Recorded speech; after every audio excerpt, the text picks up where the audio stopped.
Yo, what's up, family? This is Labtekwon hollering at my man Patty Lane on wordisbond.com. Future Shop for you.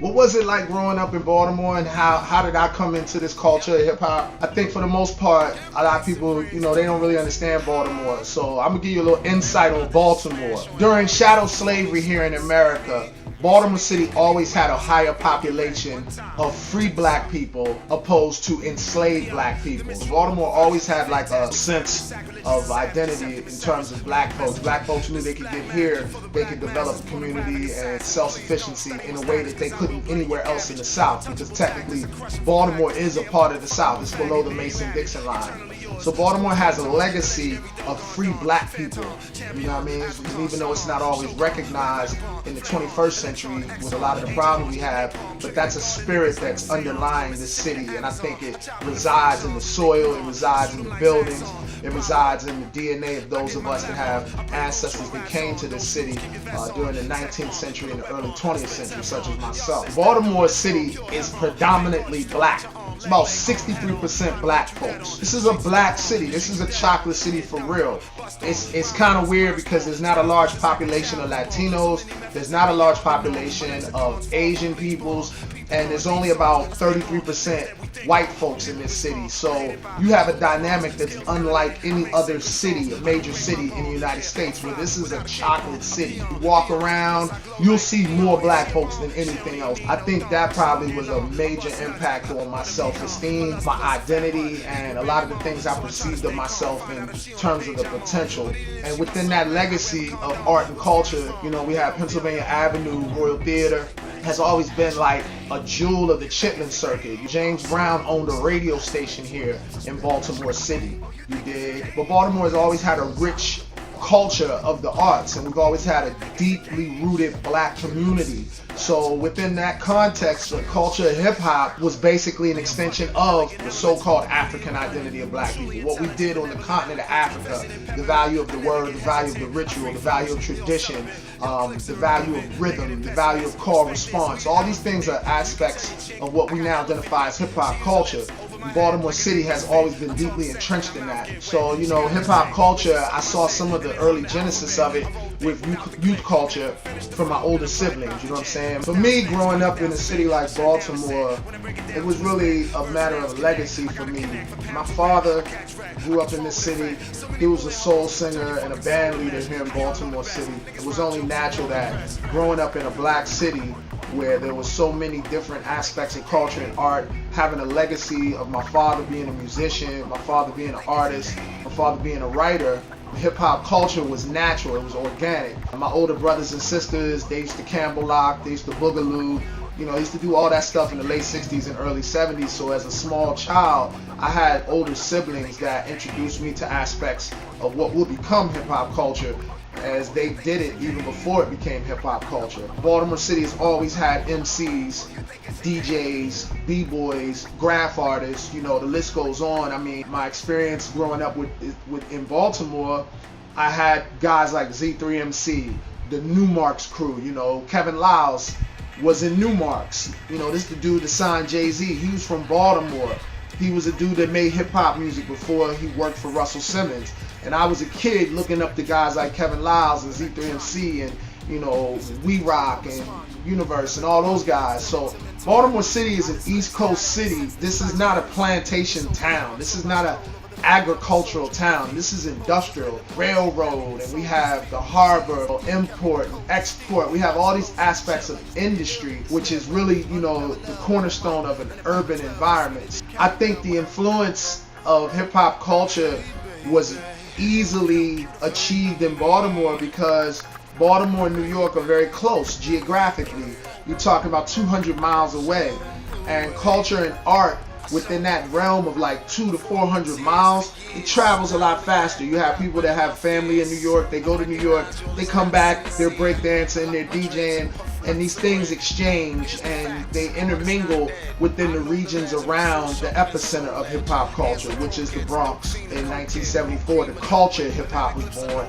Technically, we are the South, but we're unlike any other city in the South. So you'll find people in Baltimore City that have a lot of similarities as people in Philadelphia, people in Jersey, people in New York. It's just natural, it's organic. We're in the Mid-Atlantic region. I think because of the fact that Baltimore is often overlooked, people don't realize that, you know, we've had a hand in the hip hop culture from the onset. You know, Baltimore hip hop culture is organic. If you were a youth that grew up in the 80s in this city, you were a part of it. If, you know, unless you stayed in the house all the time. I was doing the WAP, I was doing the Cabbage Patch, you know what I mean? I was at the basement parties in West Baltimore ever since I was 14 and 15 years old. You know, I was battling MCs, I was rhyming at the harbor, everything that you can connect to this culture, from the graffiti, even though I wasn't that nice with it. I was always involved. As far as b-boying and dancing, I was nice with that, so I was competitive. For me, Baltimore is just as much a part of that East Coast equation as you would say Philadelphia, as you would say New Jersey, as you would say New York City. It's in us. We already here. This urban industrial experience, we didn't have to adapt or adjust to it. It is what it is. We've always been like that. A lot of cats want to validate how hood they are based on violence and whether they sold drugs or whether or not they went to jail or something. I mean, I put it like this. I grew up in a city where dope fiends are common. Like, that's basic, you know what I'm saying? Crackheads, whatever, you know, really more dope fiends in this city. I grew up seeing more dope fiends. Crack fiends came later. Dope fiends have been here forever, you dig? So it's like, growing up in this city and in this environment, I always had to know how to survive. I mean, it was never sweet. I mean, we had projects from east side to west side. It's like, you can't grow up in a city like this and be a whore, you know, a coward or a punk. You know, if you do, you're gonna get whored and treated a lot. So this city is like, either you a whore, you ain't no whore. You know, it's like, you gotta have fabric, you gotta have character, you gotta be made of something to survive this. So now, like, you know, I grew up riding skateboards and shit through the hoods of Baltimore City. I didn't wait till, you know what I mean, Pharrell or whoever else started riding skateboards. I was doing it in the hood regardless. And it's everybody that knows me in the city, bear witness. I've been weirdo before anybody wanted to be weirdo. It wasn't like, you know, MTV didn't show me how to be Labtekwon. BT didn't show me how to be Labtekwon. I became this because of my environment, because of my loved ones, because of my community. Those are the elements that, you know, that's what makes a Labtekwon. You live in a chocolate city. It's all real. And that's not a cliche. It is real here. You know what I mean? So that experience of the hood, for me, it wasn't a measure of how many times I got arrested or how many people I shot. It was the fact that I survived it with my sanity, and I became a better person growing up in Baltimore City. So it's like that evolution of growing up in the gutter and to be able to elevate beyond it without emulating every aspect of the gutter.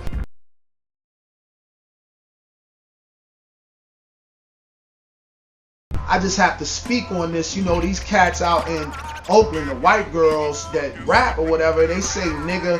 My thing is, you can do that in a place where black folks ain't the majority. You dig? Like, Baltimore City, it's majority black. So you can't pop off just saying anything to black folks or about black folks unless you're willing to deal with it. The people that I know that are white that say nigga, they taking ass whoopings to get to that point, and they still know better than to say that around anybody and everybody. It's a chocolate city. It's not like other places where black people are cornered into one little community and everybody else lives around them. It ain't like that here. It's a chocolate city. So if you come here flapping your jabbers, yeah, I mean, talking greasy, it's one of these shorties will slap the shit out you. It's real. It's not an exaggeration. It's not no tough talk. It's authentically that. It is what it is. So the dynamic of that culturally, it makes you look at the world different. You know, I really believe that for me, it was a blessing to grow up in this city because I had a better perception of myself. I also understood the dynamic of equality from a different perspective because I was never forced to assimilate to something other than my own self. You dig? As a black man, it's comforting to go places and know that the majority of people are like me in some way, shape, or form.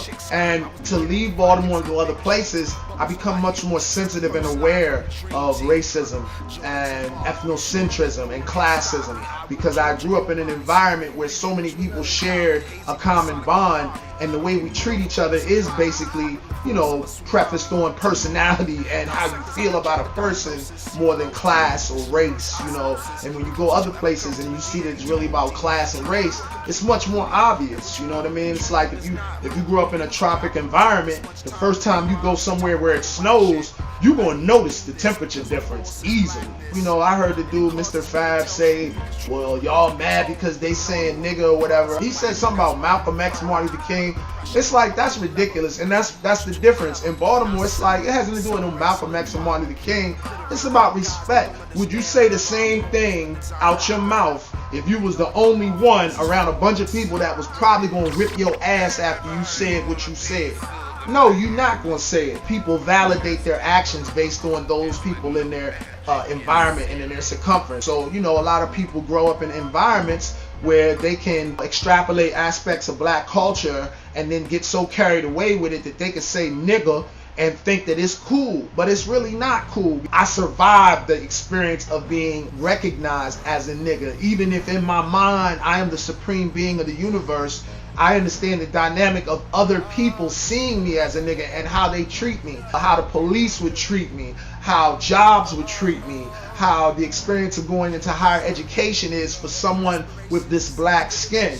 If you don't understand that entire experience, not just getting drunk and high and partying and selling drugs, that's not the entire experience. We have a lot of different aspects of black culture that extend beyond genocide and oppression.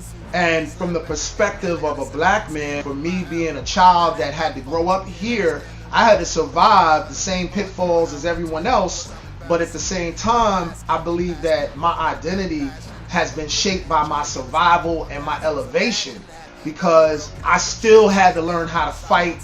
I still hustled when I was young. I used to flip bags of weed.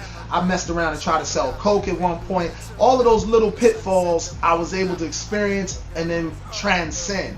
To me, that is really the best example of how God works in the lives of human beings, because we were, as kids in this city, we were in a bad situation. You know, we talking about do or die for real. It's not a joke. It's not a game. It's not like some kind of rap song that I sing or whatever to make me look cool or hard. I give thanks and praise to the Most High that I survived Baltimore. And I would tell anybody, it's like if somebody say they grew up in Baltimore and they lived here most of their life, respect the fact that they are alive and they tell you that, because it's not easy here, man. It's like, this is real in a way that you can't learn it from a TV show. It's not just the violence, it's the psychological aspect of understanding that you see a lot of poverty here, you see a lot of pain, you see a lot of suffering. If you want to impress me, come from the hood, get your mind right, and elevate the rest of the people in your community out the hood. See what I mean? So that's why I feel offended when the little white girls be saying nigga or whatever. You come here popping nigga, nigga, nigga, you get stomped the fuck out. That's what it is. If you come here and get to know us, it's mad love here. We'll love you if you love us. You feel me? If you sincere and you're a real person, you'll get love in Baltimore. You don't have to be hood or gangster. You gotta be sincere. You gotta have integrity. You gotta be true to yourself. Anything else, we x-ray vision that and we deal with you accordingly. You know, that's what Baltimore is, and I bring that aspect of my community to hip-hop culture, where it's no compromise. We've always had the culture, we've always had the arts. That's just what it is. Then it's like I grew up in it. It's natural, it's organic for me. It's DNA based.